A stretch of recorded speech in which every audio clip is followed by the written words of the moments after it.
अस्सलाम वालेकुम नाज़रीन। आज मैं आपको बताऊंगा कि फ़ॉरेक्स का स्टार्ट कहाँ से लेना है। फ़ॉरेक्स पे जब हम फ़ॉरेक्स का काम शुरू करते हैं तो सबसे पहले हमने करना क्या है।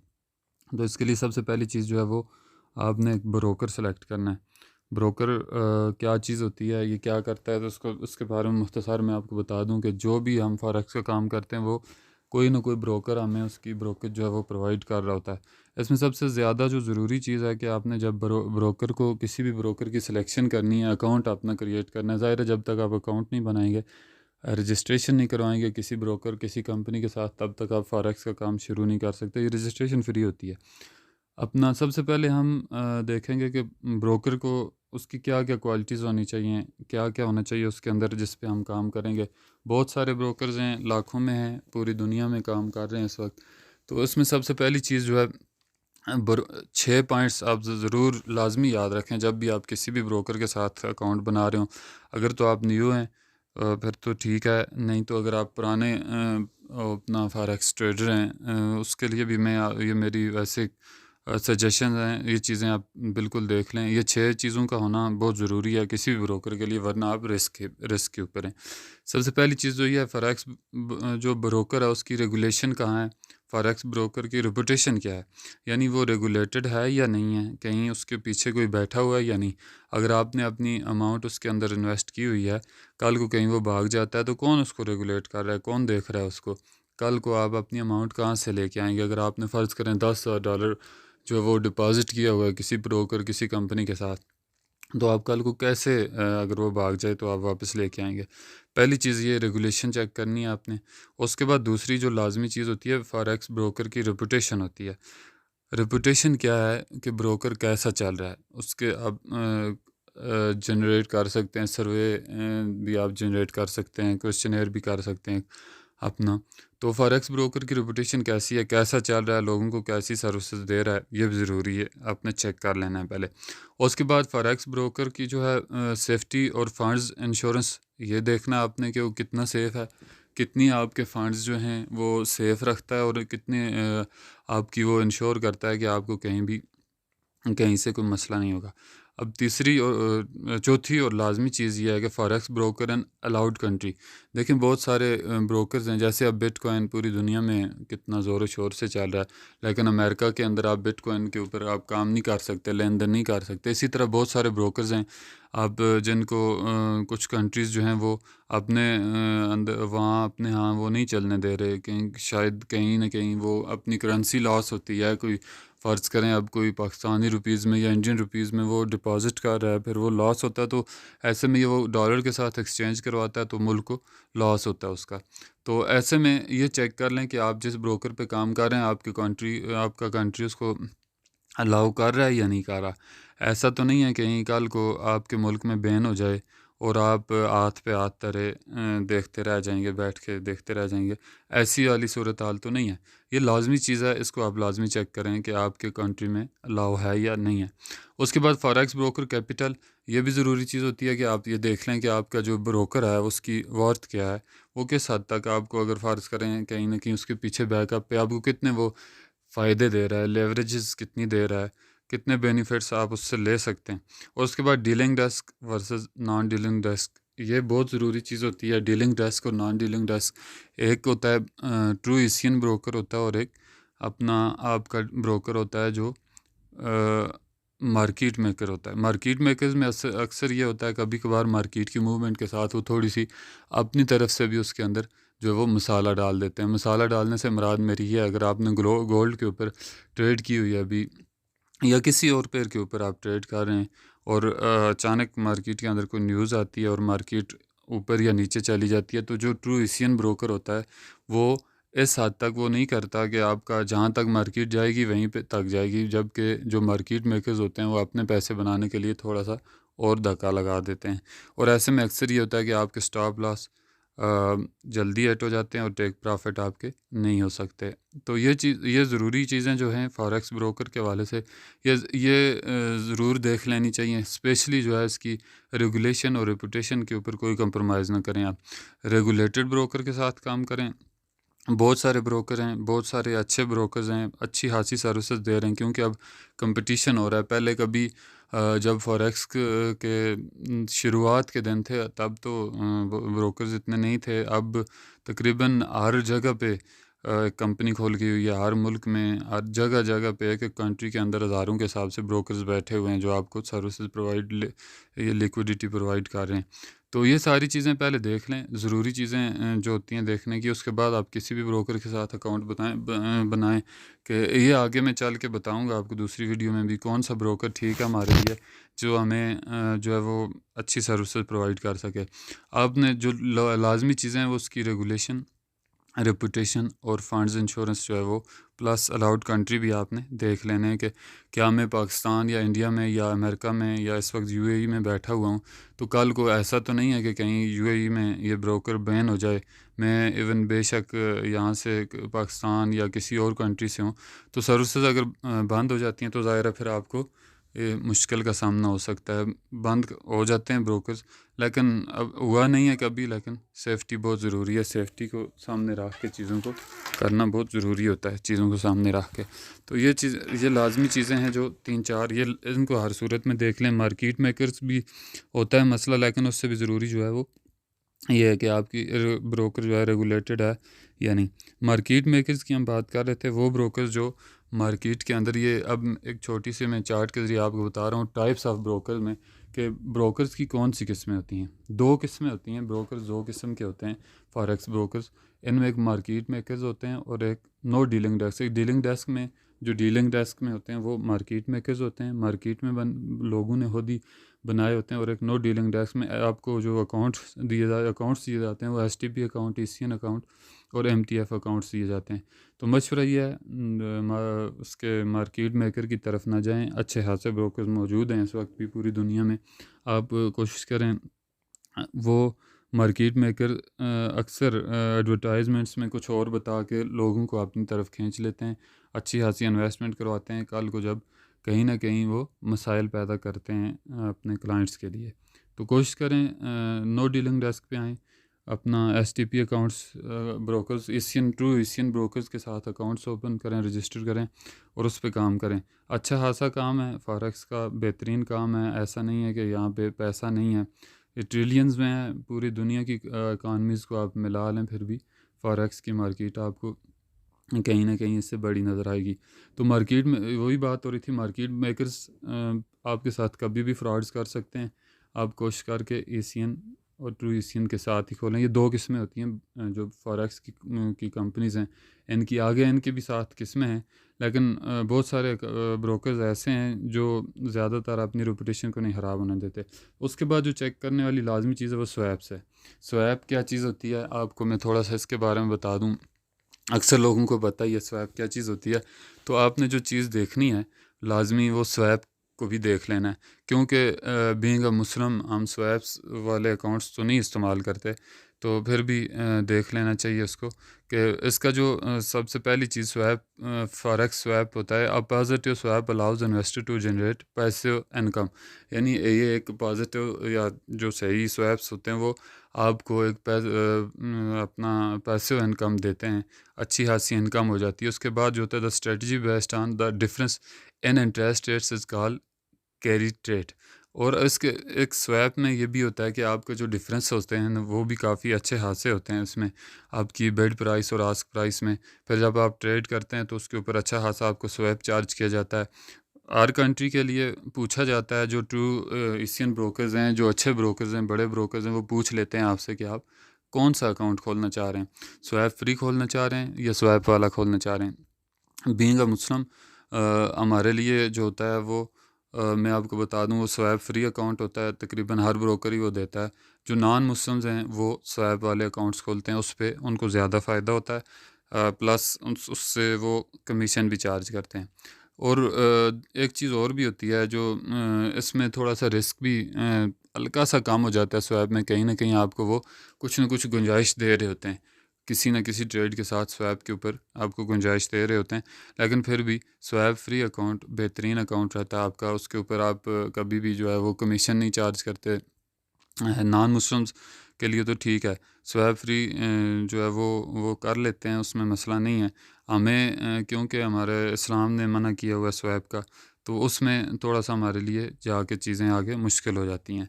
तो स्वैप फ्री अकाउंट बनाने में मेरा ये मशवरा, जब आप रजिस्टर्ड कर रहे हो, रजिस्ट्रेशन के दौरान आपसे पूछेगा कि आप कौन सा अकाउंट बनाना चाह रहे हैं, स्वैप वाला बनाना चाह रहे हैं या स्वैप फ्री बनाना चाह रहे हैं। तो आप स्वैप फ्री अकाउंट बना लें। और ब्रोकर ही वो आपको देता है इसकी, अपना पूछ लेता है आपसे कि आप क्या कौन सा अकाउंट बनाना चाह रहे हैं इस पर। तो आप कोशिश करें स्वैप फ्री अकाउंट बनाएं, उसके साथ रजिस्ट्रेशन करें, प्लस आप उसके बाद अगर आप नॉन मुस्लिम हैं तो मेरा मशवरा यह है कि आप स्वैप वाला अकाउंट बनाएं, आपको उसमें फ़ायदा है, और जो मुस्लिम्स हैं उनको स्वैप फ्री में। अक्सर ब्रोकर्स के ऊपर लिखा होता है कि आप कौन सा अकाउंट, इस्लामिक अकाउंट लिखा होता है मोस्टली, और कभी कभार कुछ ब्रोकर्स ऐसे भी हैं जो पूछ रहे होते हैं कि आप मुस्लिम और नॉन मुस्लिम का ऑप्शन होता है, आप मुस्लिम पे क्लिक करेंगे तो आपका अकाउंट स्वैप फ्री आपको मिलेगा। उसके ऊपर कोई सूद नहीं होगा, कोई इंटरेस्ट नहीं होगा, आपका कोई कमीशन नहीं होगा। आप ट्रेड्स चाहे जितने मर्जी दिन रखें, होल्ड पे रखें, लंबी बड़ी ट्रेड्स करें, अच्छा खासा कमाएं, ज़्यादा कमाएं, थोड़ा कमाएं, आपको कोई भी एक्स्ट्रा चार्जेस आपके नहीं होंगे। स्वैप की सूरत में कोई भी आपसे इंटरेस्ट या सूद नहीं लिया जाएगा। तो यही होता है नॉन मुस्लिम्स के लिए भी ऐसे ही है। आप जितनी ज़्यादा बड़ी ट्रेड्स करें, छोटी ट्रेड्स करें, उसमें कोई इशू नहीं होता। आपका कमीशन ज़रूर चार्ज होता है, लेकिन आपको स्वैप के मद में अच्छी खासी एक अमाउंट मिल जाती है। जिस अपना मज़हब में अलाउ है वो बेशक स्वैप वाला अकाउंट खोल लें, विद स्वैप खोल लें, या नॉन मुस्लिम सेलेक्ट कर लें अपना रजिस्ट्रेशन के दौरान। तो ये आपका अच्छा खासा यहाँ से आपको जो है वो पेमेंट आती रहेगी, कुछ ना कुछ आता रहेगा स्वैप के ज़रिए। तो जो स्वैप फ्री है वो, उसमें मैं पहले भी बता चुका हूँ कि मुस्लिम्स के लिए चीज़ें थोड़ी सी वो हैं, सूद की वो उसमें चली जाती हैं। तो कोशिश करें आप स्वैप के बगैर का अकाउंट खोलें, जिसमें स्वैप ना हो, स्वैप फ्री अकाउंट हो, और अपना आप काम करें। कोई उसमें कोई असर आपकी ट्रेड्स पे नहीं पड़ता, स्वैप या स्वैप फ्री हो या स्वैप वाला अकाउंट हो आपका, उसमें कोई फ़र्क नहीं पड़ता। उसके बाद स्वैप की जो फ़ी होती है, इसमें रोल ओवर हो जाता है आपका। फ़र्ज़ करें आपने आज आज ट्रेड की, ऐसा नहीं होता कि आपने ट्रेड लगाई और आपका स्वैप चार्ज हो गया, ऐसा नहीं होता। आपके कुछ वो चार्जेस हो गए, कमीशन काट किया, वो वाली चीज़ नहीं होती। आपने आज ट्रेड लगाई, आपने छोड़ दी, आपकी ट्रेड लॉस में चली गई, तो आप अगले दिन क्लोज़ करेंगे तो आपको अगले दिन का कमीशन चार्ज करना पड़ेगा, वो ब्रोकर कमीशन चार्ज करेगा। रोल ओवर हो जाता है, ऐसे में उसकी जो फ़ी होती है फॉर उसकी सॉरी स्वैप की, वो आपसे चार्ज करते हैं। यही होता है अक्सर आपकी ट्रेड जो होती है, हम लगा देते हैं, ट्रेड लॉस में चली गई, हम होल्ड पे रख लेते हैं। अगर आपका अकाउंट स्वैप फ्री है तो आपसे कोई स्वैप या कमीशन चार्ज नहीं किया जाएगा, जबकि आप स्वैप वाले अकाउंट पे अगर काम कर रहे हैं, जितने दिन आप होल्ड पे रखेंगे इतने दिन आपका वो कमीशन बढ़ता जाएगा। फ़र्ज़ करें आपने आज पोजीशन कोई भी ट्रेड ओपन की, आपने GBP USD को बाय कर लिया या आपने सेल कर लिया। अगर तो आपने सेल किया हुआ था तो बाय पे मार्केट ऊपर चली गई, तो ऐसे में आपको क्या करना है, आपने होल्ड रख ले, आप होल्ड रखते हैं, मार्केट अगले दिन में चली जाती है तो आपको उसके ऊपर कमीशन चार्ज होता है, क्योंकि आपने ट्रेड जो है वो होल्ड रखी हुई थी। अगर आप विदाउट स्वैप काम कर रहे हैं तो आपको कम से कम कमीशन चार्ज नहीं होगा, लेकिन कुछ बेनिफिट्स भी मिलते हैं स्वैप वाले अकाउंट के ऊपर। तो आपको कोई भी कमीशन चार्ज नहीं होता, कोई एक्स्ट्रा चार्जेस नहीं होते। आप ये नहीं है कि आप अभी आपने ट्रेड की और अभी चार्ज हो जाएगा, ऐसा नहीं है। कुछ टाइम होता है। आपने फ़र्ज़ करें कल आपने आज ट्रेड ओपन की, कल आपको $1 आपका कमीशन काट गया। इतना तो नहीं कटता, खैर मैं वैसे बता रहा हूँ, कोई पॉइंट्स में काट गया, कोई 50 सेंट्स या 80 सेंट्स कमीशन काट गया उसके ऊपर आपका। कल आप देखेंगे 80 सेंट्स का आपको वो छोटा सा कमीशन चल रहा होगा साथ। तो ये चीज़ें साथ साथ चलती रहती हैं। आगे लेवरेज क्या होती है ब्रोकर की। एक ब्रोकर आपको लेवरेज देता है, कितनी लेवरेज पे आप काम कर सकते हैं, कितनी पावर दे रहा होता है आपकी लेवरेज।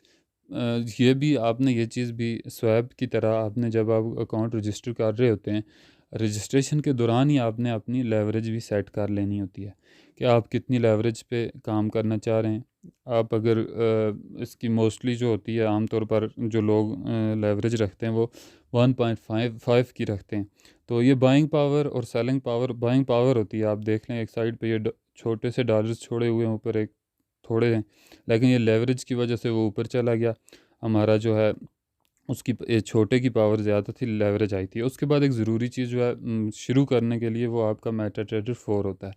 आप MT4 के ऊपर ट्रेड शुरू करते हैं, आप काम अपना शुरू करते हैं मेटाट्रेडर 4 के ऊपर, क्योंकि आपकी सारी की सारी एक्टिविटीज़, जितनी भी चीज़ें होती हैं, ट्रेड आप लगाते ही MT4 या MT5 के ऊपर, या सी ट्रेड का ऑप्शन भी हमारे पास मौजूद होता है।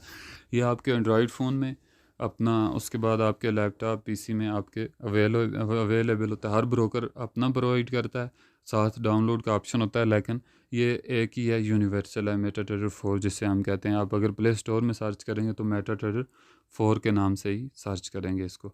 तो ये इसके बगैर आप काम कर नहीं सकते, जो सच्ची बात है। इसका फंक्शंस क्या होते हैं, ये एक मेन सर्वर होता है, ये आगे आपको सारी सहूलतें देता है।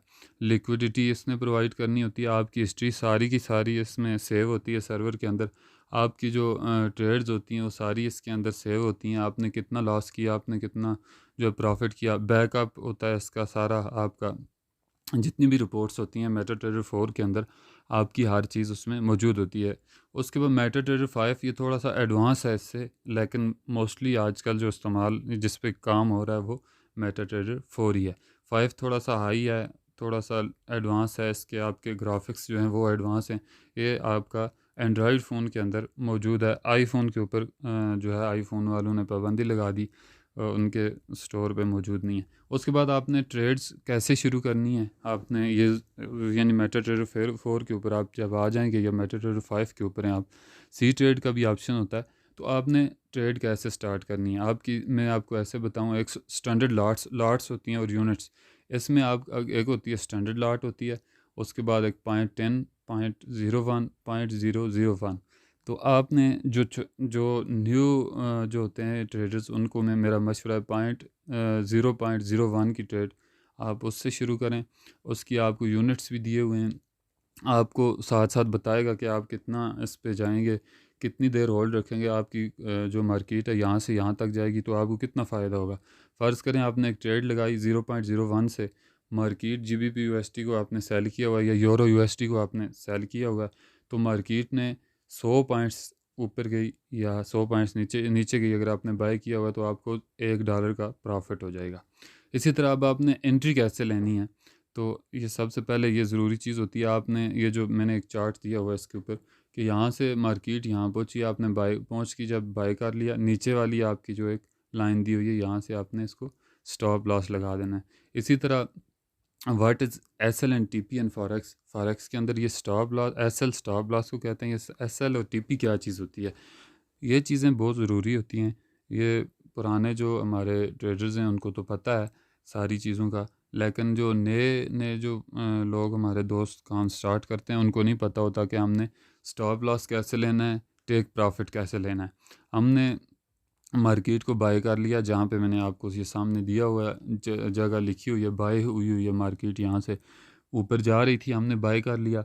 जहाँ से बाय हुआ वहाँ से ऊपर ग्रीन लाइन शुरू हो गई, ऊपर वाली जो एक लाइन हमारी जा रही है वो हमारी टेक प्रॉफिट की लाइन है।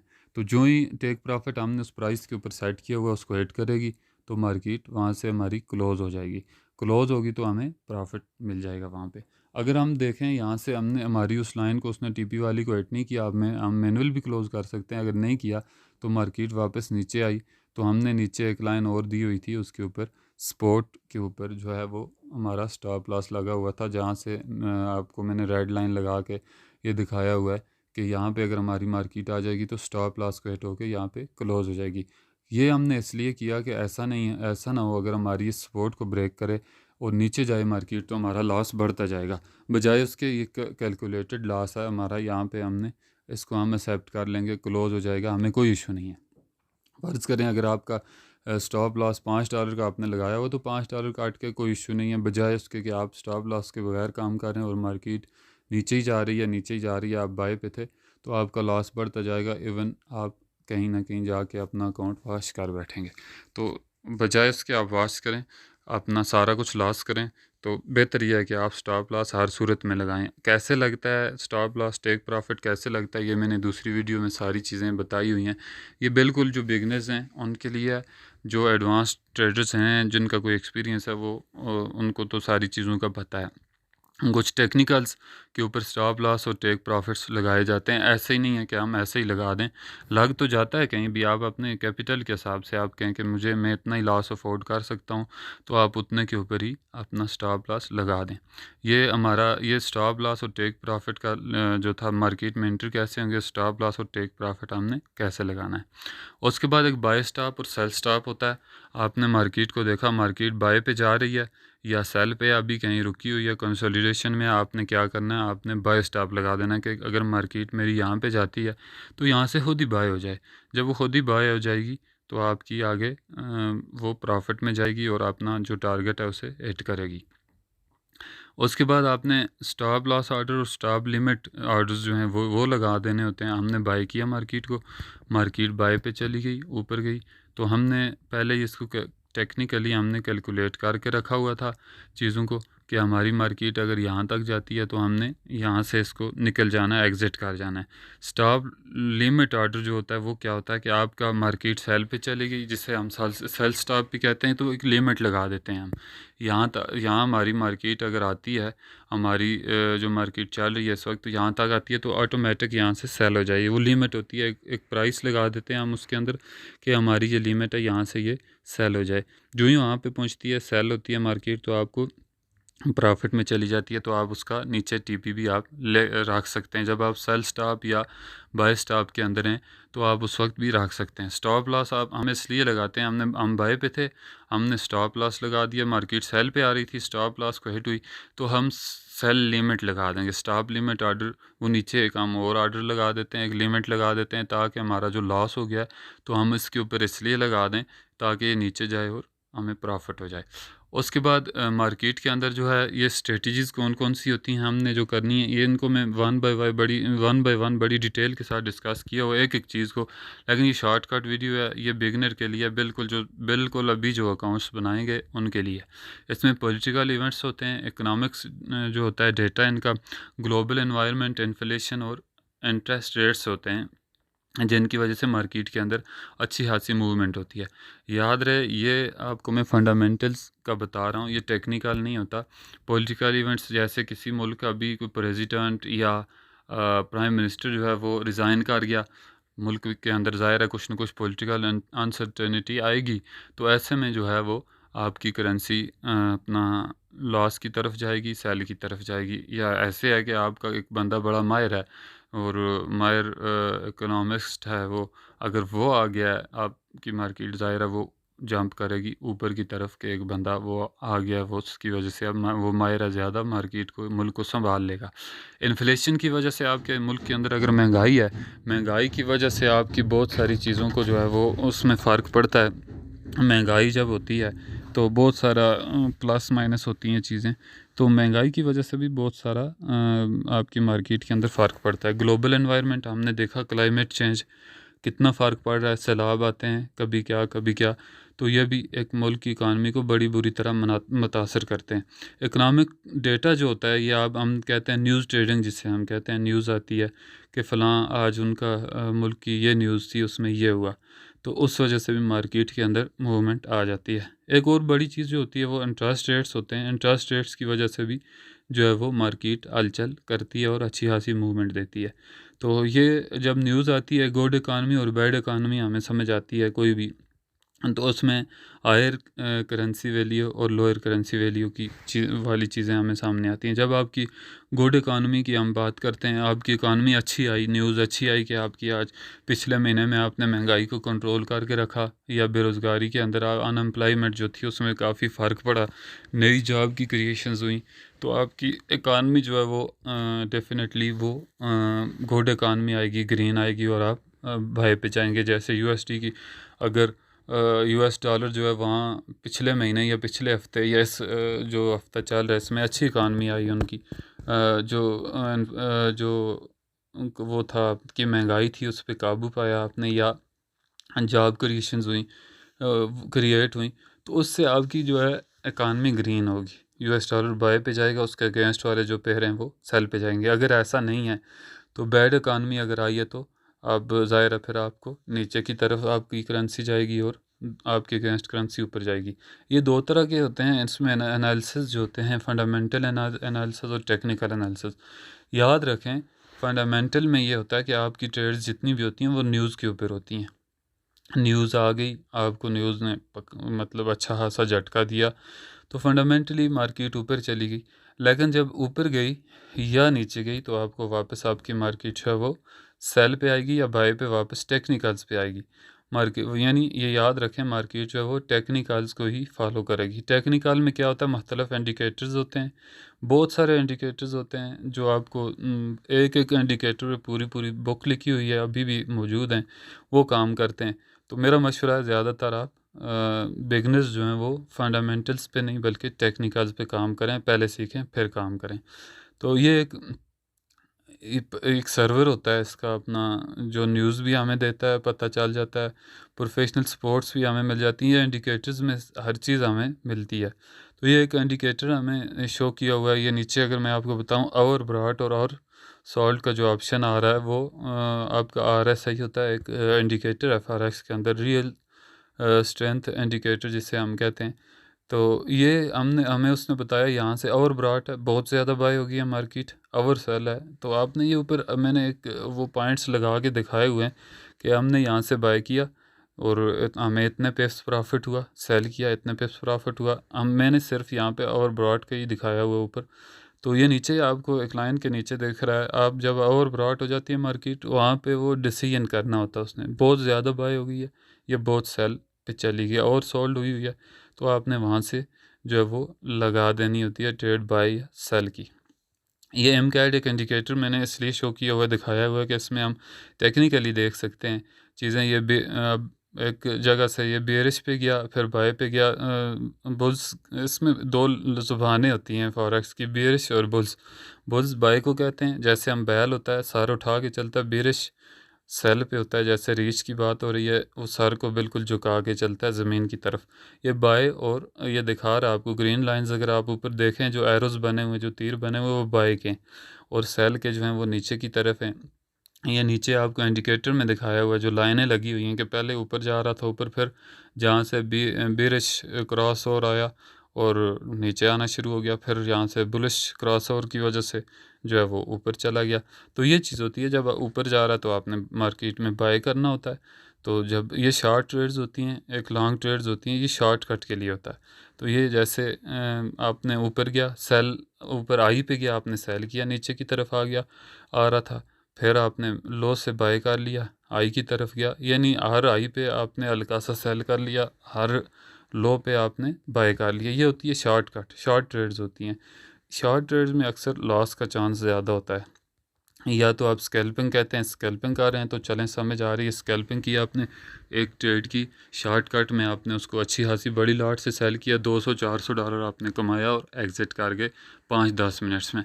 और एक होता है आपकी लॉन्ग टर्म ट्रेड्स होती हैं, आपकी डे ट्रेड्स भी कहते हैं उन्हें, लॉन्ग टर्म के लिए वो चलती हैं, आपको अच्छा प्रॉफिट मिल जाता है, छोटी ट्रेड के साथ आपने रिस्क फ्री ट्रेड की होती है, तो वो अच्छा खासा आपको उससे प्रॉफिट भी मिल जाता है, उसमें आपकी सेफ्टी जो होती है वो श्योरिटी होती है सेफ्टी की, सेफ रहता है। इसी तरह लॉन्ग ट्रेड्स आप लगा देते हैं, लंबे टाइम के लिए चलती हैं, प्रॉफिट होता है लेकिन थोड़ा इस पर टाइम लगता है, लेकिन ये सेफ़ होती हैं। जो लॉन्ग ट्रेड्स होती हैं आपकी, इंट्राडे ट्रेड्स भी कहते हैं ना, ये लॉन्ग टाइम के लिए चलती हैं आपकी, और इसमें आपको प्रॉफिट अच्छा खासा हो जाता है, थोड़ा रिस्क कम हो जाता है, जबकि स्कैल्पिंग में आपका रिस्क का जो फैक्टर है वो बहुत ज़्यादा ऊपर चला जाता है, हाई हो जाता है उसमें। तो ये आपने ये कर लेना है अपना शॉर्ट ट्रेड्स का और अपना लॉन्ग ट्रेड्स का के हवाले से मैंने बताया आपको, मैं दूसरी वीडियो में भी अच्छी खासी चीज़ें बता दी हैं।